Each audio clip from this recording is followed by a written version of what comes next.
Jai Hind, boys and girls, and welcome to Olive Dreams YT. Today we are going to do questions on antonyms. और ये questions मैंने CDS 2024 1 से लिए हैं. Set ए का first question antonyms सही था. इसमें क्वेश्चन है, she accepted the prospect of a medical treatment with equanimity. Prospect का मतलब होता है कि मेडिकल ट्रीटमेंट का रिजल्ट क्या होगा, वो उसका प्रोस्पेक्ट है. इस बात को उसने इक्वानिमिटी के साथ एक्सेप्ट किया. तो हम फील करते हैं कि वो परेशान नहीं हुई होगी, एंशियस नहीं हुई होगी. तो हम करेक्ट हैं, क्योंकि इसका मतलब होता है अ काम स्टेट ऑफ माइंड. अब इस नॉलेज के बाद हम अपने ऑप्शंस को चेक करें तो हमें दिखते हैं ट्रैंक्विलिटी, एजिटेशन, कंपोजर और प्लेसिडिटी वर्ड्स. हो सकता है आप कहें कि प्लेसिडिटी वर्ड आपको नहीं समझ में आ रहा है क्या है. कोई बात नहीं, ये जो तीन वर्ड्स अगर आपको पता है, ट्रैंक्विलिटी होता है पीसफुल एंड काम स्टेट, कंपोजर भी होता है बीइंग काम.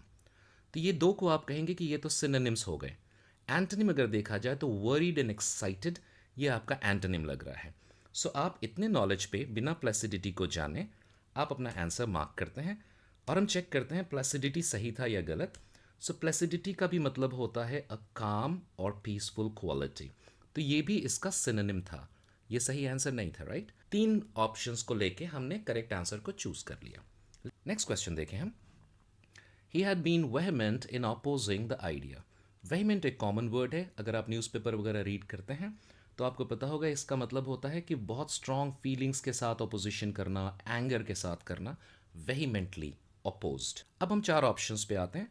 ardent, subdued, fervent, impassioned.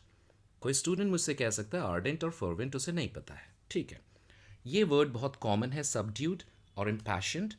Subdued होता है जो शांत है, ज़्यादा शोर शराबा नहीं कर रहा, सबड्यूड अप्रोच होगा. और इम्पैशन में वर्ड है पैशन. पैशन का मतलब ये होता है कि स्ट्रॉन्ग फीलिंग्स होना. सो जब इन दो मीनिंग को हम जानते हैं तो हम कहते हैं ये इम्पैशन तो सिनोनिम लग रहा है, दोनों में स्ट्रॉन्ग फीलिंग्स हैं. और सबड्यूड उसका उल्टा लग रहा है, इसमें स्ट्रॉन्ग फीलिंग्स नहीं बल्कि लेस एनर्जी है, क्वाइट है वो.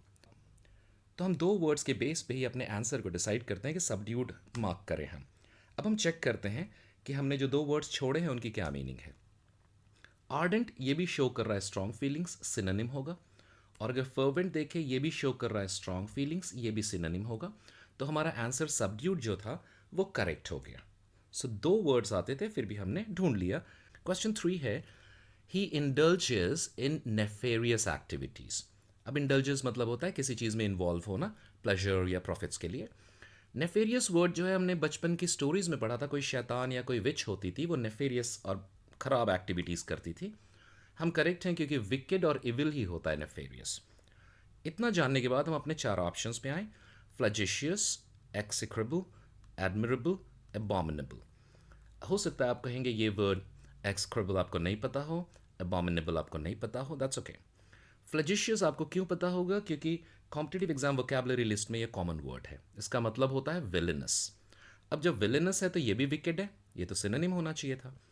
और अगर दूसरा देखें एडमिरेबल, आपको पता है सब बहुत कॉमन वर्ड है, एक्सलेंट या बहुत एडमिरेबल अचीवमेंट होती है. सो हम देखते हैं कि विकेड का ये उल्टा लग रहा है. सो ये दो वर्ड्स हम जानते हैं और इसके बेस पे हम एडमिरेबल को मार्क करते हैं. और ये हमारा एक कैलकुलेटेड रिस्क भी होता है. देखते हैं हमने जो रिस्क लिया वो सही है या नहीं. एक्सक्रेबल का मीनिंग होता है बैड, तो ये तो विकेड का सिनोनिम होना चाहिए. और एबॉमिनेबल का भी मीनिंग होता है बैड, तो ये भी सिनोनिम होना चाहिए. सो हमने जो एंटोनिम सर्च किया एडमिरेबल, वो हमारा करेक्ट हो गया. नेक्स्ट क्वेश्चन अगर हम देखें 4, when he was born his family was indigent. अब उसकी फैमिली इंडिजेंट थी जब उसका जन्म हुआ. इंडिजेंट एक कॉमन वर्ड है, वोकैबुलरी लिस्ट अगर आपने कहीं से ली है तो इंडिजेंट वर्ड उसमें होता है. इसका मतलब होता है गरीबी, राइट, इम्पावरिश्ड, पॉवर्टी. ये अगर आपको पता है अब आप 4 ऑप्शंस पे आए. Pretentious, impecunious, affluent, ruined. अब कोई कहेगा मुझे प्रिटेंशियस नहीं पता है, इम्पिक्यूनियस नहीं पता है, पर एफ्लुएंट तो पता होगा. बहुत पैसे वाले अमीर लोग जो होते हैं उनको एफ्लुएंट पीपल कहा जाता है, वेल्थ होता है उनके पास, रिच होते हैं वो. और रूइंड तो हर किसी को पता है, डिस्ट्रॉयड एंड स्पॉइल्ड. अब यहाँ पे है गरीबी, पॉवर्टी. सो रूइंड का तो इससे कोई लेना देना नहीं है. और वेल्थ और रिच ये इसका एंटोनिम हो गया. सी को हम मार्क कर दें अगर. अब चेक करते हैं कि हमारा आंसर क्या था, सही या गलत. प्रिटेंशियस मतलब क्या है, इसका मतलब होता है अब ज़्यादा बढ़ा चढ़ा के इंपॉर्टेंस बताने की कोशिश करें, प्रिटेंड करने की कोशिश करें. सो ये तो उसका एंटोनिम नहीं था, कोई मीनिंग उससे मैच नहीं हो रही। और इम्पिक्यूनियस का मतलब था नो मनी, गरीब, ये तो सिनोनिम हो गया इसका, राइट। सो ये दोनों आंसर्स नहीं हो सकते थे, तो हमारा आंसर सी करेक्ट हो जाता है। एक और क्वेश्चन देखिए, लास्ट है, fifth. All of us are living in turbulent times.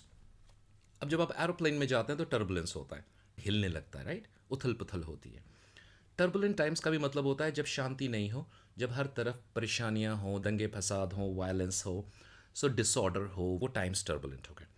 ये अगर आपको पता है, आप चार ऑप्शंस पे आएंगे, कैप्रिशियस, डेसोलेट, ट्रैंक्विल, ऑब्स्ट्रेपरस। अब स्टूडेंट्स मुझे कह सकते हो ऑब्स्ट्रेपरस और डेसोलेट हमें नहीं समझ में आ रहा है क्या है। कोई बात नहीं, कैप्रिशियस क्यों समझ में आना चाहिए, क्योंकि ये भी उस लिस्ट में होता है जो C D S India AFCAT competitive exams की आप लिस्ट लेंगे कोई। अगर आपने 500 वर्ड्स पढ़े हैं तो ये वर्ड ज़रूर आएगा। अब इसमें हम देखते हैं कैप्रिशियस की मीनिंग जो थी वो था डिफ़िकल्ट टू प्रेडिक्ट, वो कब गुस्सा हो जाए, उसका बिहेवियर सडनली चेंज हो जाता है, वो कैप्रिशियस है। इसका तो वायलेंस से कोई ज़्यादा रिलेशन नहीं है, और है भी तो सिनोनिम के जैसा है। और जो दूसरा है क्वाइट एंड पीसफुल, और यहाँ है वायलेंस डिसऑर्डर। सो मुझे लग रहा है ट्रैंक्विल इसका सही आंसर होगा। और ट्रैंक्विल मुझे पता है क्योंकि हमने फर्स्ट क्वेश्चन में किया था, ट्रैंक्विलिटी, कामनेस। सो इन दो के बेस पे मैं अपना आंसर सी मार्क करूं अगर, और चेक करूं कि मैं सही था या गलत, तो डेसोलेट की मीनिंग देखें क्या है। It's very sad, lonely, hopeless, ये डेसोलेट होता है। सो इससे तो हम नहीं कह सकते कि ये वायलेंस का एंटोनिम होगा।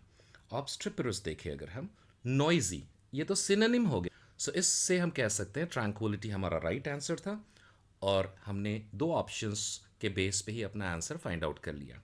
So I'll put a list of some good antonyms and synonyms and words in the description. You can just check that out as well.